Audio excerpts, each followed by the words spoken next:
It's 1 o'clock on Wednesday afternoon. Hello, everyone. 1 o'clock in the Central Time Zone. If you're in the East Time Zone, it's 2 o'clock. If you're in the Mountain Time Zone, it's 12 o'clock. And if you're on the West Coast, it's 11 o'clock. And if you're in Hawaii, it's like, I don't know.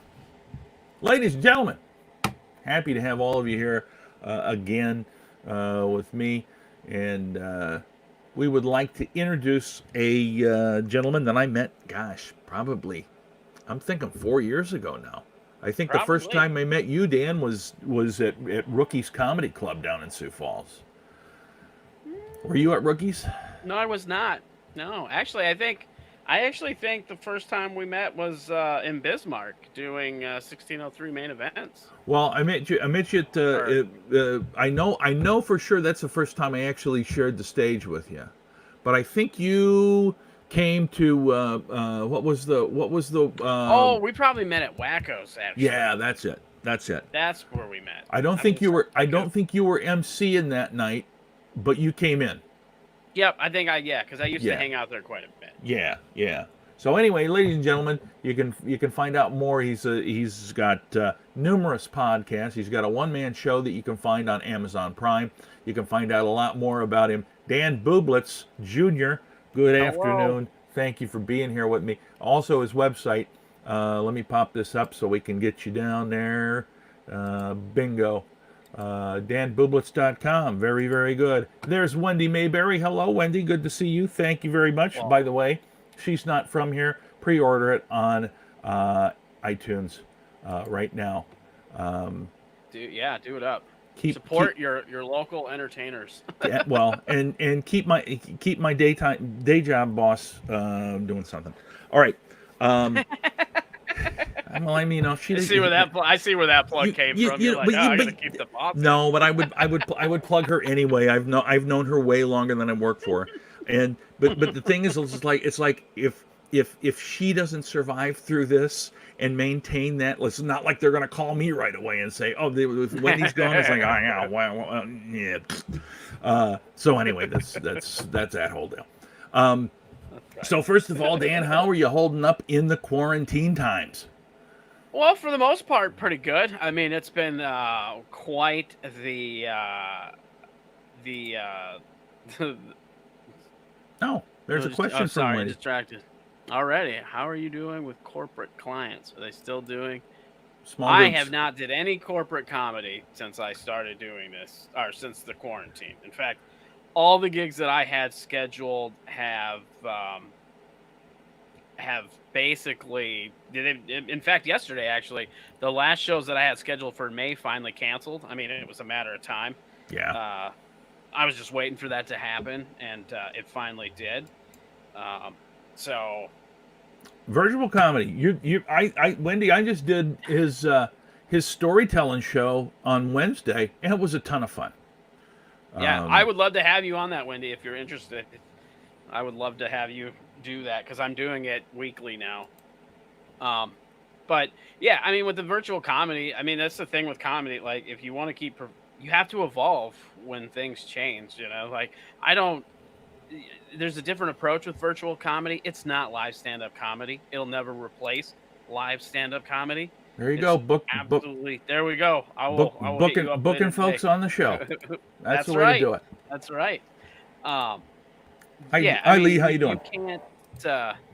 You can't replace live comedy. It's just not that. So I've been taking a different approach with it and trying to do comedy, but not necessarily stand-up comedy with it. That's where the storytelling show came from. Some of the stories will be funny, some of them aren't. Either way, they'll be entertaining. And then John just dropped, and that was weird. I just so you know, I do that all the time. If you're talking, there's no need to be watching my face. Oh, well, I feel like I'm talking to you, but not now. Now I'm talking to myself. No, you're talking to me. I'm still here. Dude, think of it like we're on CNN, right? Oh, no, absolutely. So when you're making a great point. When you're making a great point, I bring up Chris Cuomo, so he gets in the way, and then if Chris Cuomo says, I ask you a question, then Chris Cuomo pops you up there, and then that's how we work it. All right, that sounds good. You got like when this is all said and done, John, you're going to be able to go be a producer at a broadcast station. You know, dude, here's the thing, man. People that watch me know that I've been doing this shit. I mean, I was so ready for this. I've been doing this stuff for over a year, and nobody ever watched it. But now nobody has anything to do, right? And now a few more than nobody watches it. So again, there you to go. everybody that's watching, I thank you. I appreciate it so much. Exactly. It's like one more than zero is one more than zero, and that's 100% increase. Absolutely. But yeah, I mean, I've just been trying to, as far as virtual comedy goes, to just take it with a grain of salt and try to evolve. And traditional stand-up comedy. I mean, I haven't did any shows on Zoom, and I've heard that because with Zoom, a lot of the shows have been pretty. People have claimed that they're pretty fun because you can hear laughter and stuff because of the people watching it. Their voices aren't muted. And, platforms like Facebook or platforms like Instagram, you can't really hear. You don't hear other people talking. You just see reactions through the comments or the likes and the emojis and things like that. So it's just a matter of just having fun with it. So that's all I've been trying to do is just have fun with it. I don't take it serious. Yeah. Well, and it's like, it's just like no, Lee, you're not a nobody. You're a somebody. I mean, come on, man. Believe me, my friend, you're not a nobody. I said that and there's Steve up in Alex. Hello, buddy. For me, people know this. The reason I do this is because I needed something to do. Yeah. And it was fortunately for me, it was a skill that I already had, and there wasn't a whole heck of a lot more involved other than having people talk with me. And the reality is that, because I spent a lot of time in radio, it's just like doing a quick little radio show. So I love it. It's for me, and I post this every time. It's mostly for my own mental health, because if I'm not doing anything, I don't know what I'd be doing. I mean, if I wasn't doing this, I don't know what I'd be doing. Yep. So. Oh yeah, I've been way more productive since this has happened than I was before, as far as doing like other creative endeavors. Yeah. I started another streaming show that I would have never probably started had this not happened. Because a lot of it's trying to keep the mind busy and occupied and, off of, because I'm sure just like every other comedian in the world, you had gigs canceled and, we've had day jobs. Yeah. Here's Ron Lamprecht. Hello, Dan. Yeah, you're right. Hello, Dan. Hello, Ron. Yeah, what's up, Ron? I need help. By the way, oh, yeah, absolutely. By the way, for those of you who are wondering, because everybody's always asking me about, I try to put up a different background every time. And today there's a redheaded woodpecker. This is the Cornell Bird Lab Ornithology Department at Cornell University has a bird cam, and I've been watching this so far. That's a pileated woodpecker, I think they call it. I've seen a robin. I've seen whatever that black thing is there. I've seen a blue jay. I've seen a cardinal. So this is probably so far my favorite, because not only that, I mean, there's probably some awesome bird right behind my head, but I'm in the middle. There's Day Peace. How you doing, Day? What's up, Day? All is. I hope your album sales are going well as well. Yeah, you just released the new. Peace of Mind. Look that up, folks, and take advantage. There he is. Yeah.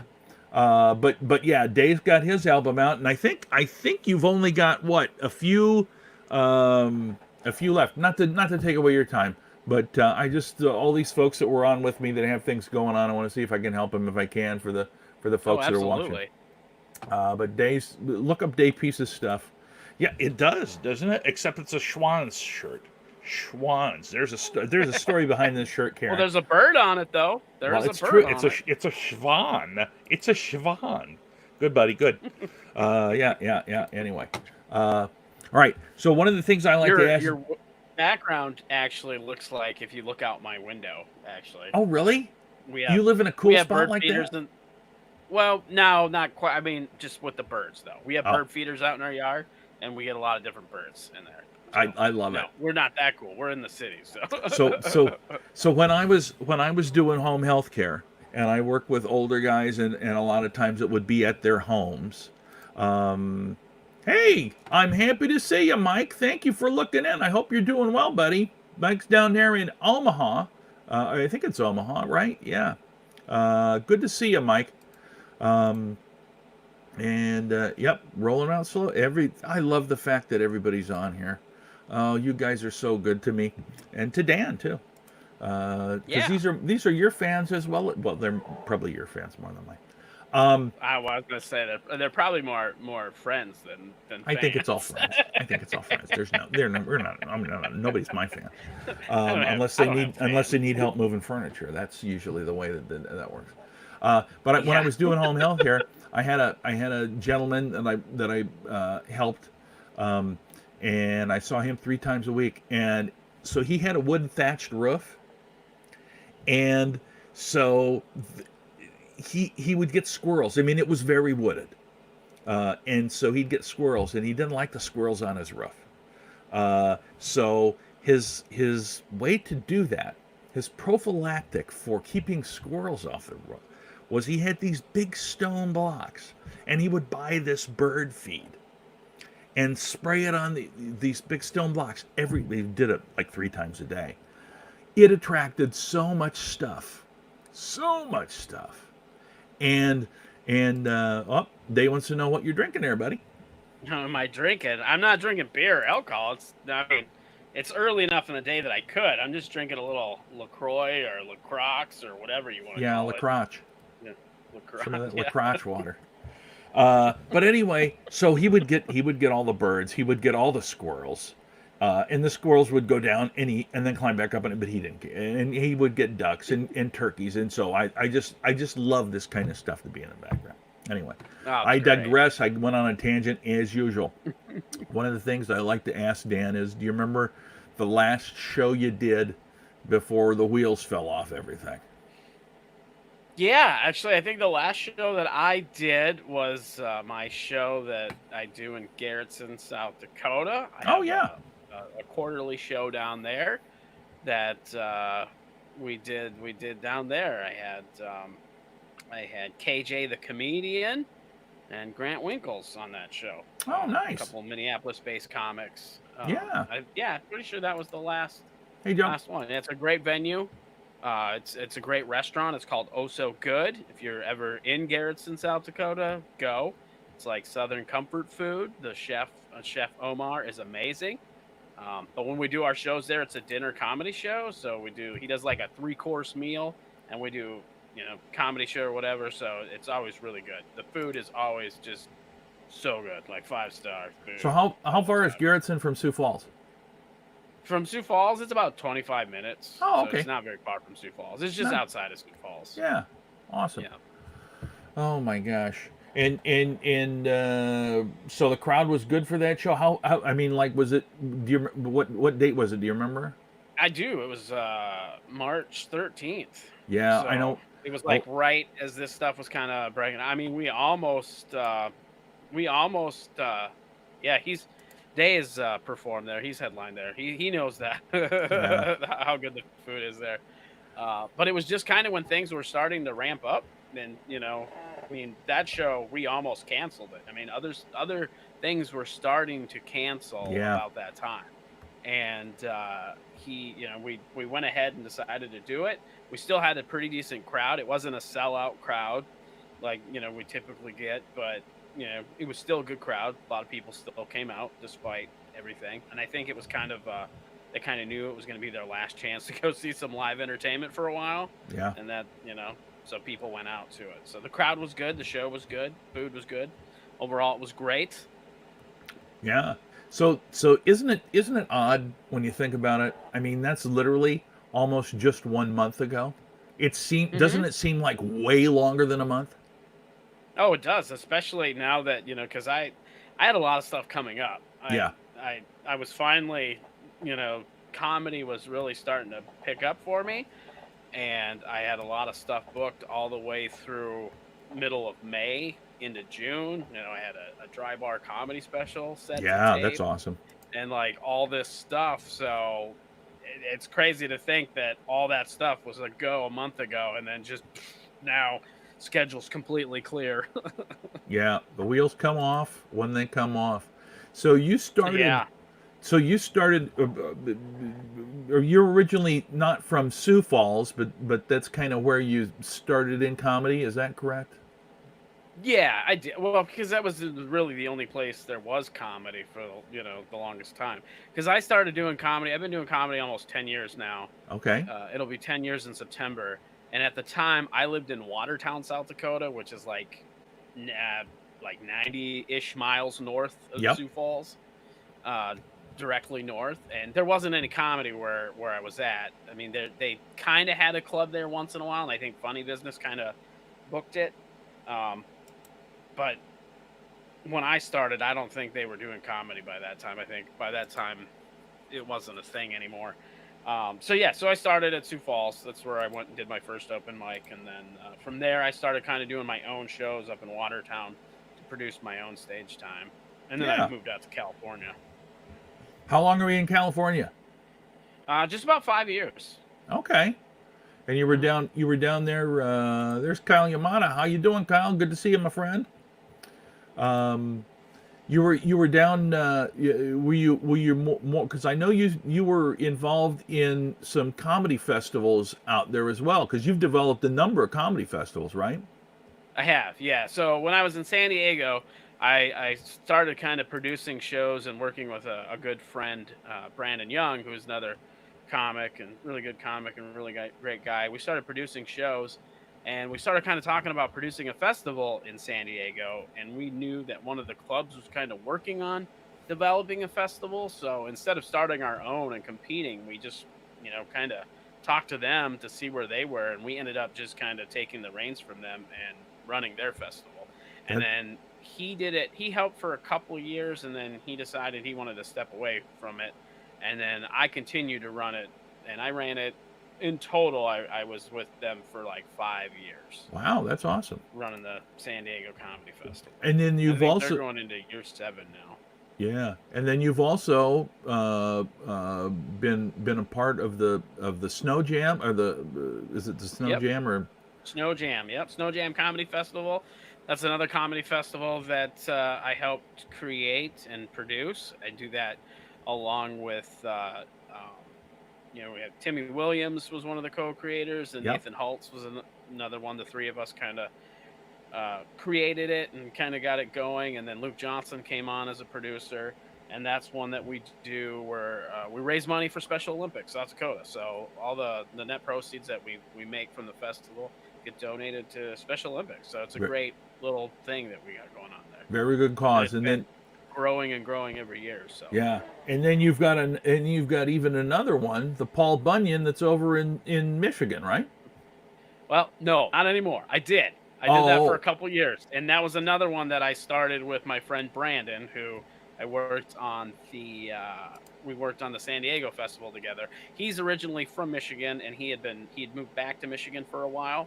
And so we started that festival, and then he moved back to San Diego last year, and we passed it on to somebody local to Michigan. So gotcha, I believe they're going to keep it going. I'm not sure what's happening with it, but we've stepped away after the second year. So, gotcha. but we did get it going. That's nice. That's right. So one of the things that the comics are watching, I'm sure, are going to want to know. As a comic yourself, and you know, and you know the pain of rejection from these things. Oh How God, I how get rejected all the time. dude? Just FYI. Yeah, Even though I run a festival, just know that anybody that's a comic watching this, I get rejected all the time. I don't even think I would get into my own festival. Okay, I want to make that clear. I I've feel like often I get rejected for my own festival. I've often said that, and that's the way to do it. But so just so people know, it's not just like you're not the only one saying, "This is the guy that I want." You got a whole committee that's looking at Yes. videos, right? Yes, yeah, yeah. It's typically, I for our festival anyway, there's usually we usually have 4 people at least, 4 to 5 people that are watching these videos and deciding, or maybe we'll do 3 people, but we'll have a fourth on reserve to act kind of as a tiebreaker. Because here's the thing too, you got to consider when you're submitting to a festival. Most festivals only have so many spots that they have allocated for allocated. I can't even talk. Allocated for performers. And like Snow Jam, for an example, we usually do 30 performers. Well, we're getting hundreds of submissions. You can't put everybody in it. There's not enough spots for everybody. And from there, it's a matter of, the different things you're looking for to in a performer. You're looking for, you want to put on the best possible product. So from that pool, you're going to find the best fitting comics to put in the lineup, And like I said, it's not just one person making that decision. It's a committee, Yeah. You work together on it. And that's one of the things too. I think before everything went away, I think we got to the point where there are way more performers, people that wanted to do stand-up comedy, than there were places for them to do it.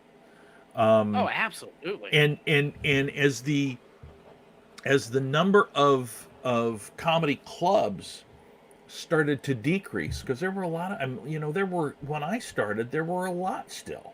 There were still a lot of places you could perform. And some of the smaller ones just went away for whatever reason, because somebody retired, or the economy wasn't good in a given area or whatever. And I think that the festivals popped up. There's good old Casey. How you doing, buddy? Thanks for looking in. Hey, what's up, Casey?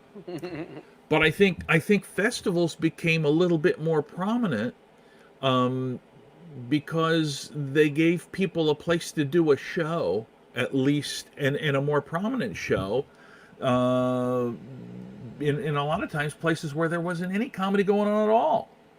Like you have your Snow Jam, and I know Bosses is down there, but Sioux Falls has always been notoriously a tough place to run comedy for whatever reason, right? Oh yeah, and clubs. Oh yeah, absolutely. I mean, in the time like I said, I've only been doing comedy for 10 years, and in that time, and even just before I started doing comedy, there has been, there was Nitwits, which they were before I started doing comedy.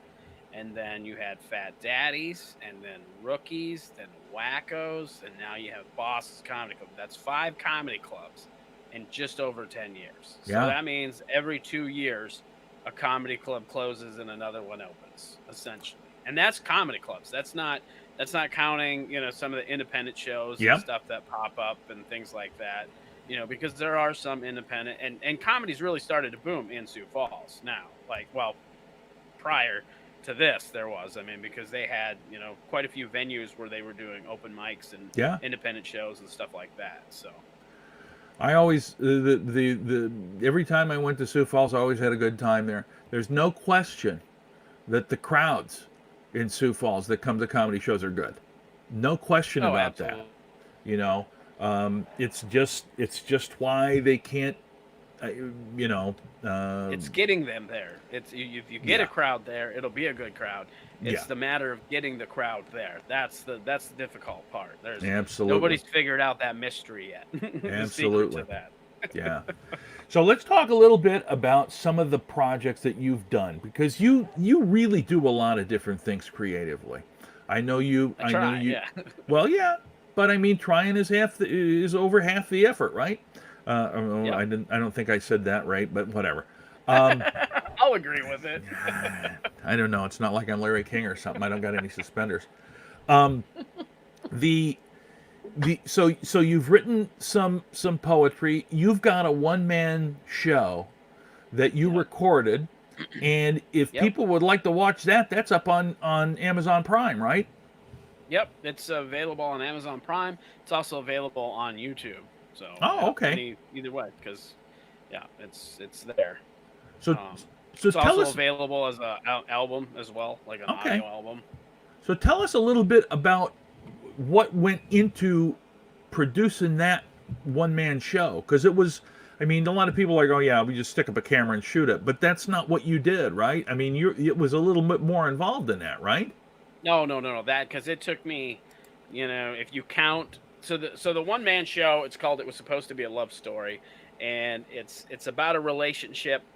The relationship that took me to California, and it went south, and it's kind of about that relationship. So when you think about the time that I put into the relationship and the writing of the script, I have 7 years just in that.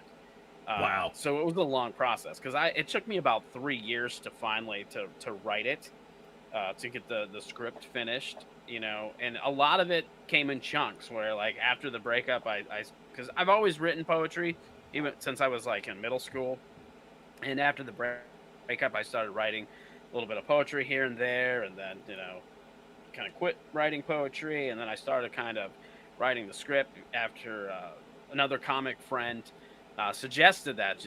She said that I should make a one-man show out of what happened, because I don't want to give away the one-man show. But basically, what happened is I was in this relationship. We got engaged. We ended up having a wedding that ended up being a faux wedding because our relationship. We ended up splitting up like 3 days after the wedding. Oh my gosh. But it was like all kinds of craziness there's way more to it than that, and I don't want to give it away because that's what the one show is. That's the reason you want to watch the show, yeah. Yeah, exactly. That's why you need to go check it out. So it's this whole crazy story. Andy Fisher put Andy Fisher put the link for your thanks, YouTube Andy. there in the comments. So folks, if you want to watch it after this, please go do it. Yeah, I know. If you have an hour to kill, do it. It's there. But yeah, so like I said, I had started writing poetry, and I'd had stand up that I did like about the relationship, during the relationship, things like that.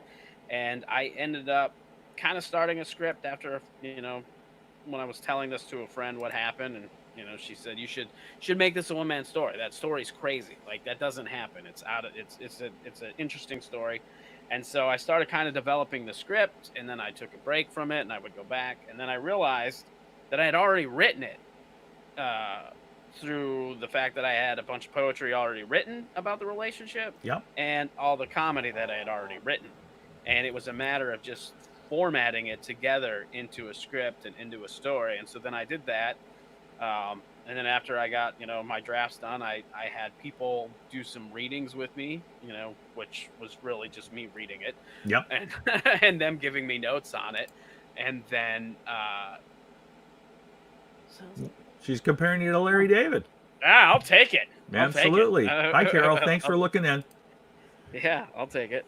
But yeah, so I developed it into the script, and then got some notes and just kind of kept working on the drafts. And then I ran the show. I premiered it in Sioux Falls at the Icon Lounge, and a bunch of people came, and it went really good. And I had a filmmaker friend that suggested that he basically has his own production company. And shout out to my boy Zeke Hansen. You need a commercial work, check him out. He does commercial work and stuff. Great video producer.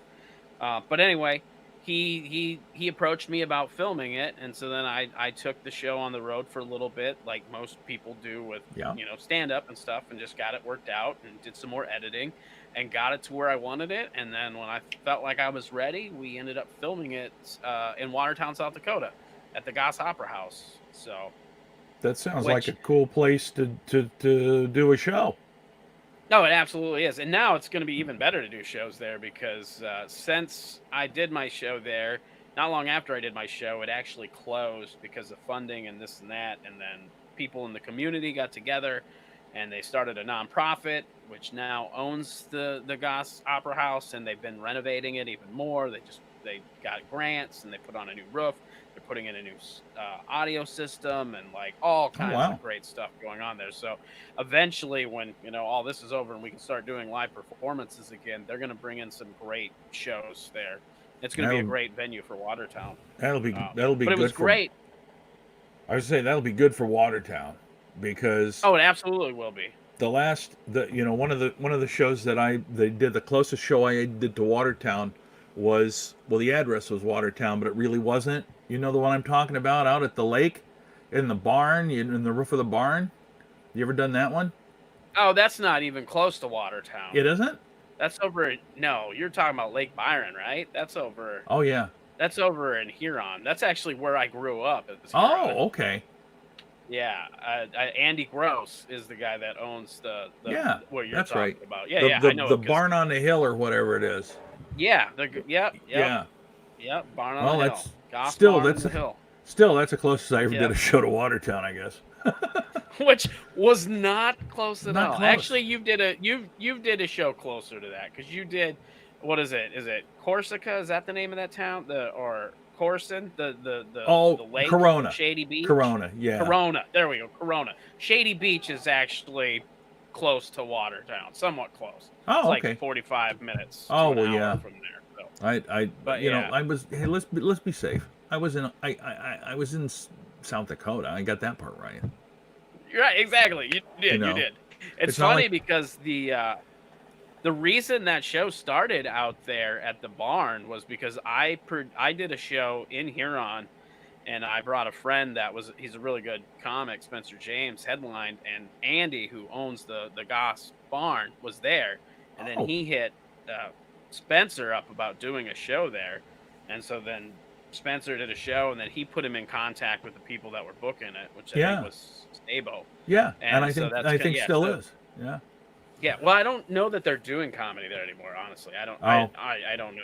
It's I can't been- say for sure. Yeah, it's been probably 3 years since I did that. So Yeah. and you know some of these places that do comedy seldom you don't get to go back. You're not the guy that goes back the next time or even the next time or even the next time if they're only unless they're like, oh my gosh, which usually is like no. So one of the things I like to ask Dan people is, because you've been doing this a while and you've been doing some road work. Tell me a little bit about your worst hell gig. Oh man, my worst hell gig. Yeah, Ooh. and it doesn't. I mean, it can be any kind. It could be the show was great, but you had to stay in a lousy place. It could be whatever. It doesn't have to be necessarily like, I don't want it to, it doesn't necessarily have to be that you bombed or something like that. It's just that the show, there was just something about it that made it like, ah.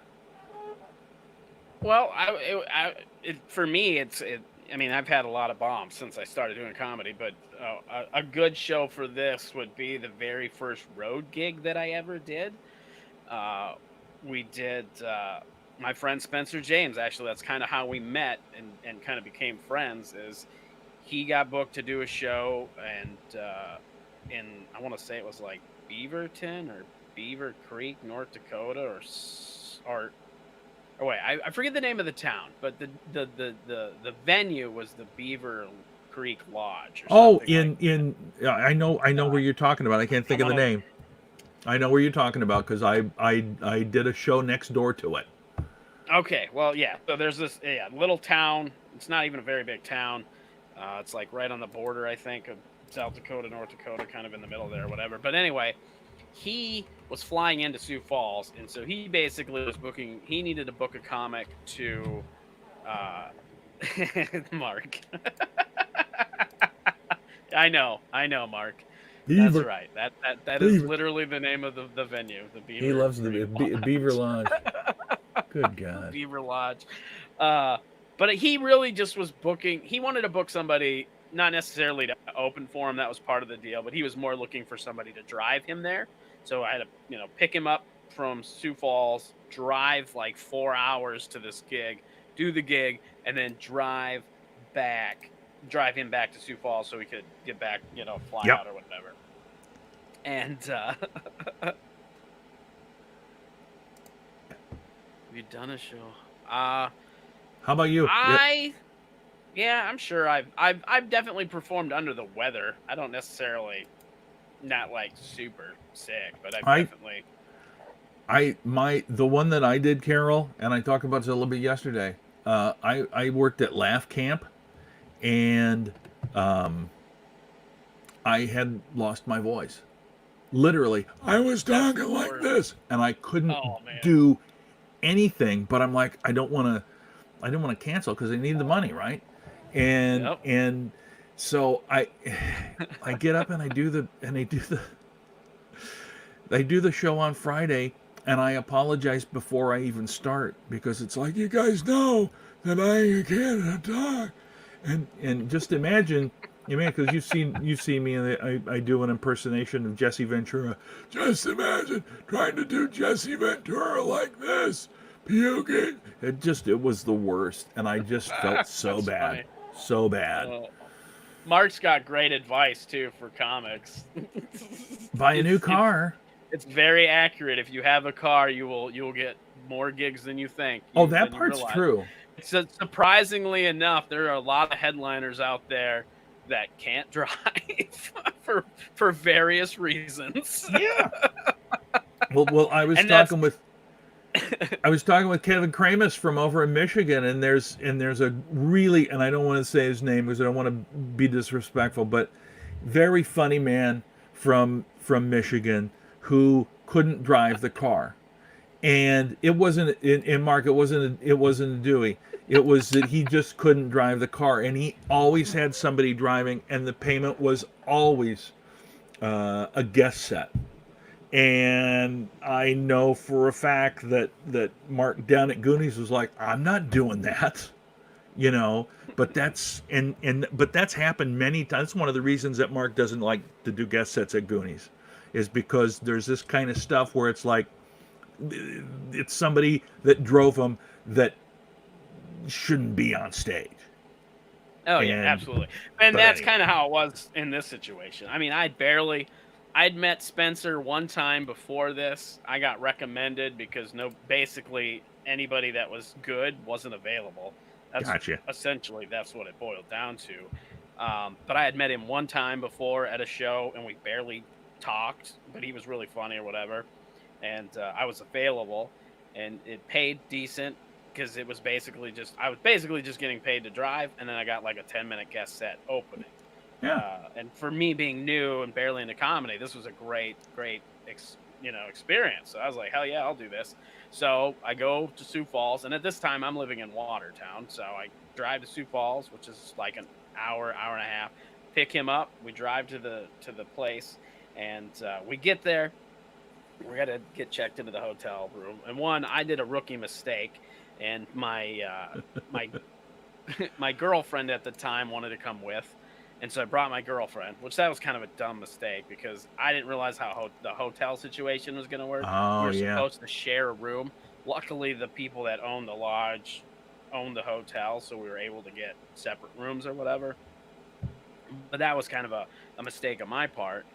Then, but anyway, so we get there and we pull in to the lodge, and we go inside to get the keys or whatever for the rooms so we can go drop off our stuff and get ready for the show. And we come in there, and the owner comes up and he's talking to us, and he's like, well, I don't know how many people are going to be here tonight. I gotta be honest, I really didn't do any advertising. We did put it up on the whiteboard though this morning, so we'll see how many people. We sold a couple tickets, and so then he's like, well, and this is where the show's going to be. And it was like a banquet hall in the back of the lodge or whatever. Yeah. And takes us back there. It's basically just, a banquet hall. There's like a lattice wedding thing for the background. He's got floodlights on the floor that are so blinding you can't see anything in there, right? Yeah. So by this time, like I said, I'm pretty new to into comedy. I don't have a problem performing for large crowds, but small crowds intimidate the crap out of me at this time. And so we get there to start the show, and it ends up being 6 people at the show. 3 people are sitting together at a table on the very far left side of the room. The other 3 people are a group sitting on the right side. Oh my. Completely opposite. Center of the room, completely empty. Spencer and my girlfriend at the time are sitting in the back. And then I think the owner was kind of wandering around. So I go up. I can't see anything because of them blinding floodlights. I end up like stepping in front of them because, or whatever. I was super nervous. Did my little 10 minutes or whatever. By the time Spencer goes up, he's a great comic, so he's doing fine. This is nothing to him. By the time the show was completely done, though, there was like 25, 30 people in there. Oh, so wow. like the crowd started to come in and build up. They just, were way late. He does fine or whatever, but get done with the show or whatever, and we go back to our rooms, and then the next day I bring him back, and it was the fact that they didn't like advertise the show is what was interesting to me, because like I said, this was my first road gig, so I did not know what to expect, and so it ended up being a great lesson for me, because I got to stay in basically a shitty motel, because the motel wasn't that great, because it's a small little town, and I got to perform for I drove 4 hours to perform 10 minutes in front of 6 people, and my material at that time was terrible, so I probably bombed. I got a couple laughs, but nothing. Nice. Yeah, nothing that great as far as jokes go or whatever. But I learned one of the greatest lessons in comedy today, and that was because after, even though there was only a few people there, the guy had to pay the full amount, and my friend Spencer was like, "This is great." He's like, "This is the lesson. It doesn't matter how many people are there." Yep. They agreed to pay you an X amount of dollars. When you leave, they got to pay you that X amount of dollars. Yeah. Doesn't matter absolutely. if there's an empty room or not. If you show up for the gig and they didn't advertise, that's on them. They owe you that money. So how about so I still got paid what he agreed to pay me. Yeah. And most of what I was getting paid for was the driving. But either way, I got my hotel and everything comped or whatever. How about I had to jog my memory by looking at the map, but how about the Beaver Dam Lodge in Ellendale, North Dakota? That sounds right. Because I worked next door. I can't remember the name of the place next door, but they're not quite attached, but they are, because I worked with Lee Lycan, and the show was in where they had bands play, so there was actually a stage. So that would have been to the east of where the Beaver Dam Lodge is, and I think they had like I don't know. I think we went and ate at the Beaver Dam Lodge because it was just a bar that this thing was in. But they were also doing wrestling shows in this place. No, that does not surprise me. But the same, I mean, it's Ellendale. That seems great for a small town in North Dakota. But the thing that impressed me the most about the hotel was. Hotel, motel, whatever, was that they had signs and they said something like, "Do not clean birds in here and don't bring your dogs in here." I mean, it's like, what the hell? So obviously people were going hunting and using those rooms, and I mean, it was, I've stayed in worse rooms, I've stayed in better rooms. That room was on the low end of average, but I mean, Ellendale, North Dakota, and good Lord, I mean, when we did our show, there were probably 50 people. But, that was one of the first road things I did too, with Lee Lycan. Here's another one from Carol. When you go out to eat, do people expect you to be funny? Well, not if I don't tell them. Yep, exactly. It depends on if they know if I'm a comic or not. Like, I hate, like, when you're at a show, like before the show starts, if you're just hanging out and somebody comes and talks to you or whatever, I hate letting them know that I'm the comic, because you either get the two responses are either tell me a joke, and it's like, well, no, I'm not on stage yet. I'm not working, or you don't seem very funny, and it's like, well, also, I'm not on stage yet. I just always want to say, well, you know what's funny? You paid a ticket to see me. Yeah, wait till you go inside. I'll be funny then, I promise. Well, honestly, Carol, what I like to do is, like, if I go out to a restaurant or if I'm there, I don't tell people, but I like to have fun with people. And one of the things I like to do is, like, if I go to a restaurant, and I used to do this, I was telling somebody about this the other day. I used to do this a ton. I would use a fake accent. When I would be like, I would be like, I'm here to visit, and all I want to do is try some of these American eggs. you know, and I went to when I lived up in Fargo, I had a friend who would be my translator, and I would just talk gibberish, and she would talk gibberish back to me, and she would be the translator, and she'd be like, and she would say, "Oh, he would like to have the scrambled eggs and bacon," and she would say, "Oh," and then the poor server who we're pulling this crap on, right? It's like, "Oh my, where's he from? Oh, it's Robert. Oh, he's from Moldova." And he's just here to study our agriculture. Because I'm in Fargo. Why would some from wherever the hell we said I was? Why would they be in Fargo? Ever? Oh, he's here to study the agriculture. Oh, that's so funny. But it was. It's always fun to mess with people. And that's the thing. It's good. When you can do that, but if people know that you're a comedian, it's not nearly as funny. No, absolutely, yeah. Because they're then just kind like, of expect it. And they think you're pulling crap and you're being a dick. But yeah, one of the hardest things is, "Oh, you're a comedian, tell me a joke."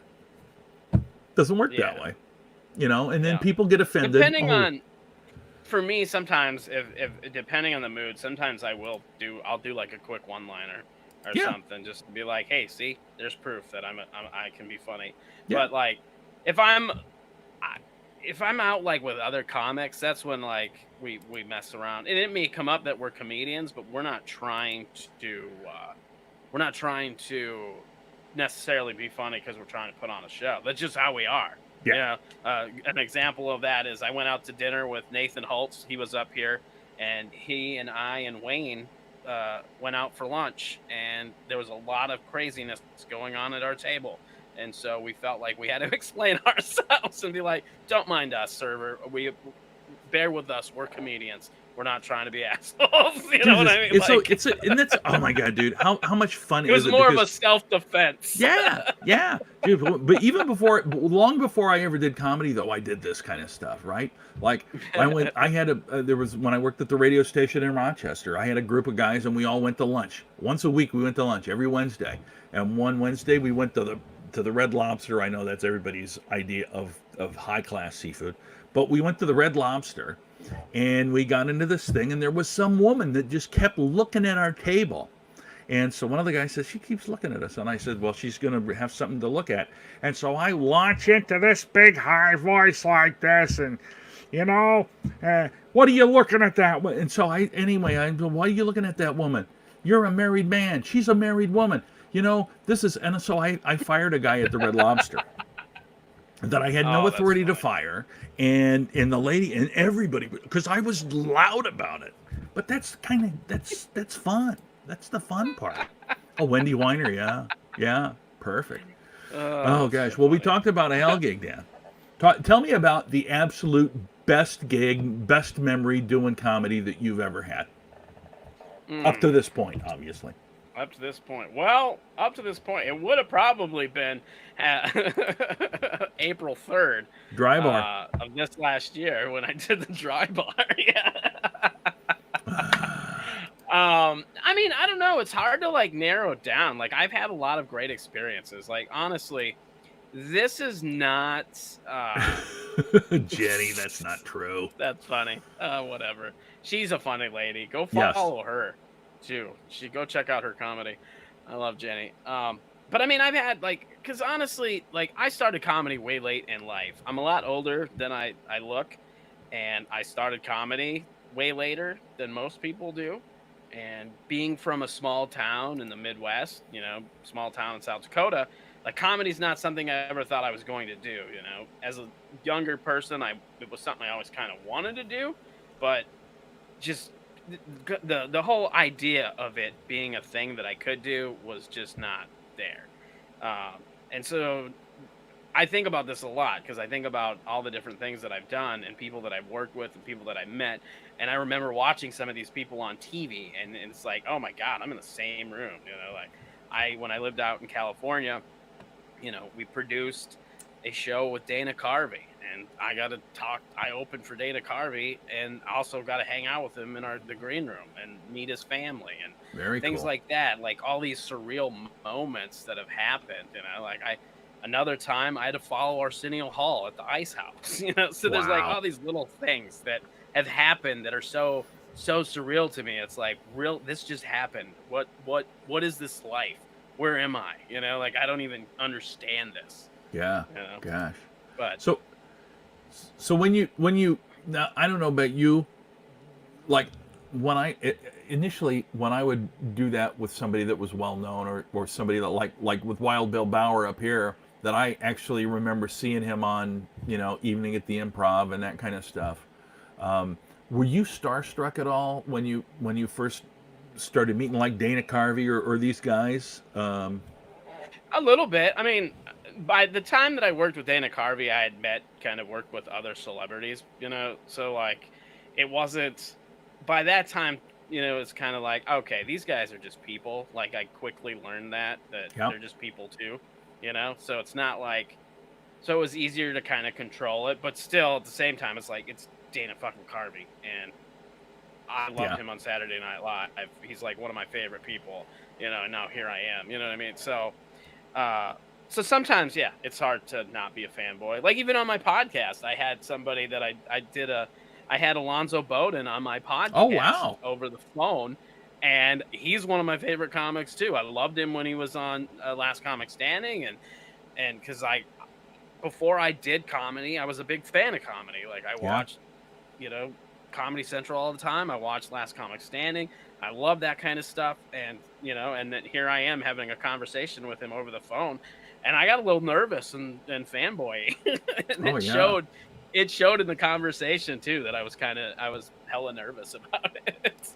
But that's the beautiful thing about it, right? It's like you kind of ease your way into stuff. But my favorite story is about working with Gilbert Gottfried, and he's certainly not the character that everybody knows.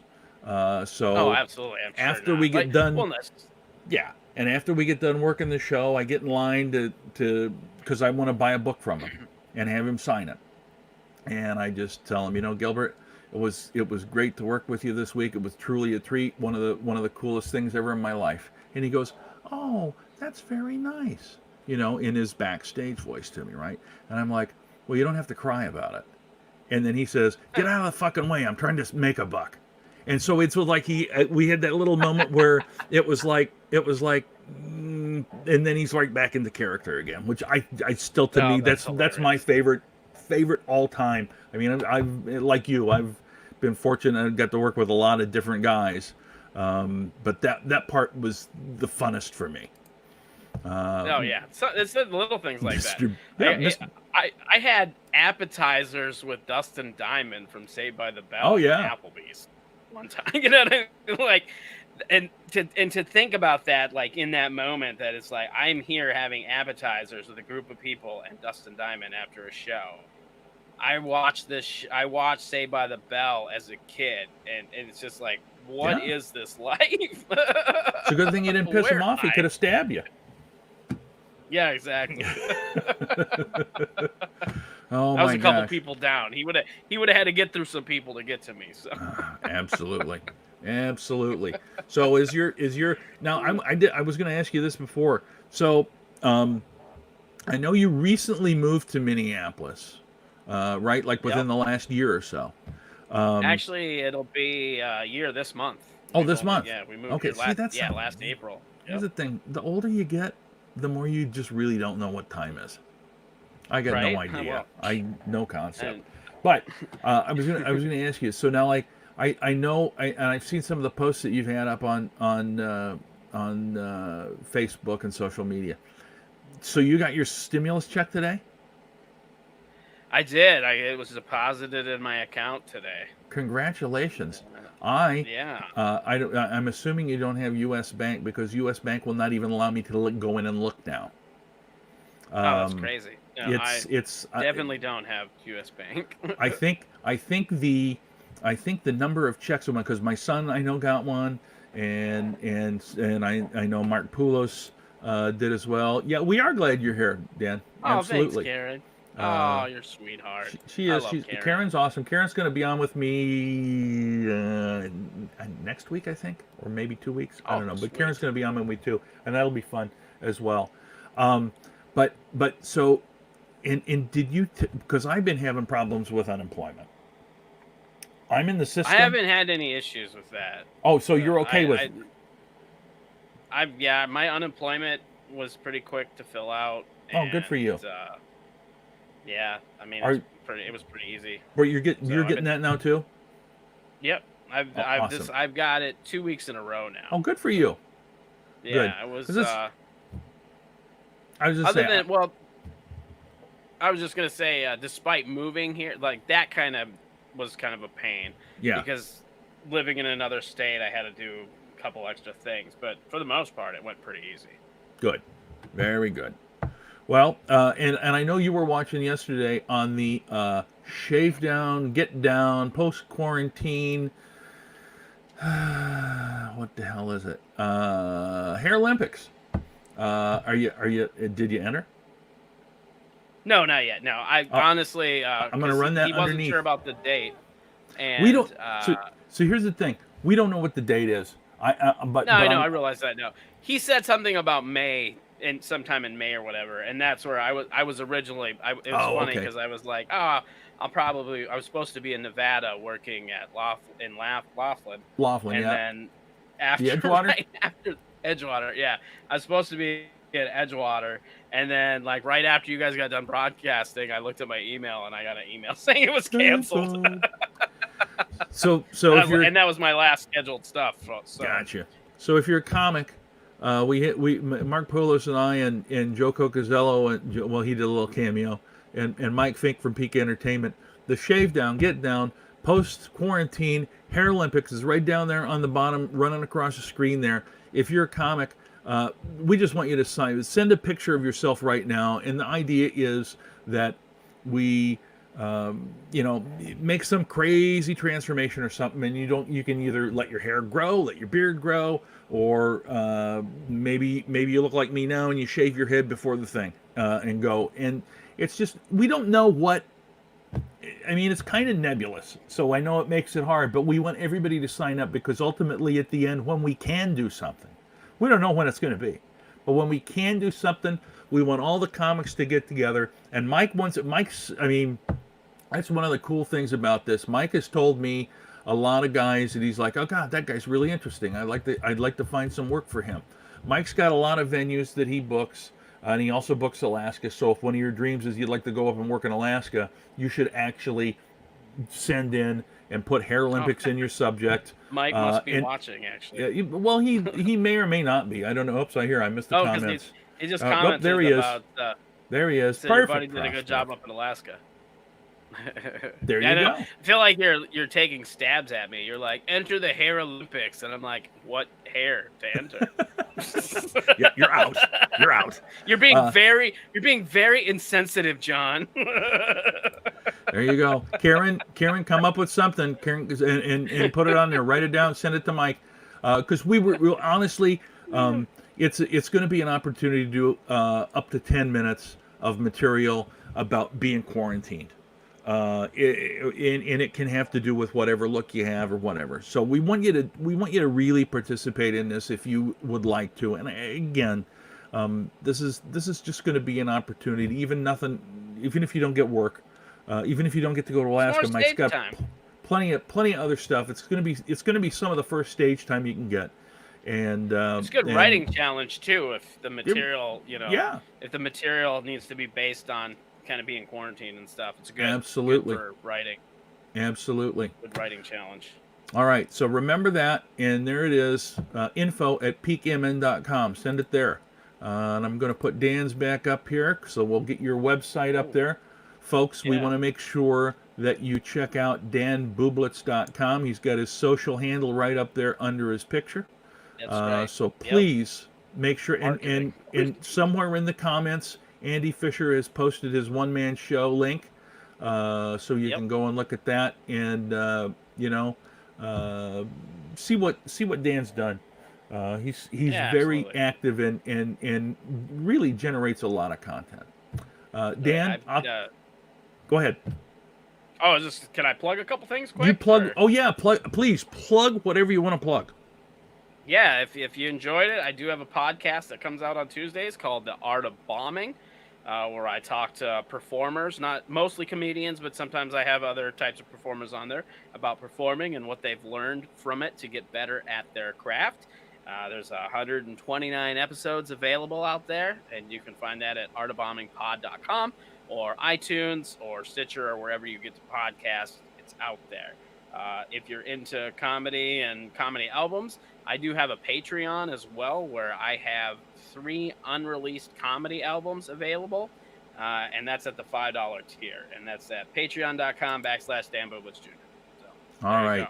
Well, thank you for watching, Carol. We appreciate it very, very much. Yeah, thank you. Thanks to everybody that's been watching. And Dan, I mean, I love doing this with comics that I haven't seen in a while because it just makes an hour fly by. There's so much to talk about. Oh, absolutely. It's hard to believe it's been an hour. I know. It's fantastic. But folks, again, as I always like to say, if you see somebody doing shows, and again, Dan's got his storytelling show on Saturday nights, please look for that. Anybody? I'm doing a live show at 3 too today. Oh, at 3 o'clock? Yeah. Oh, wow. Yep.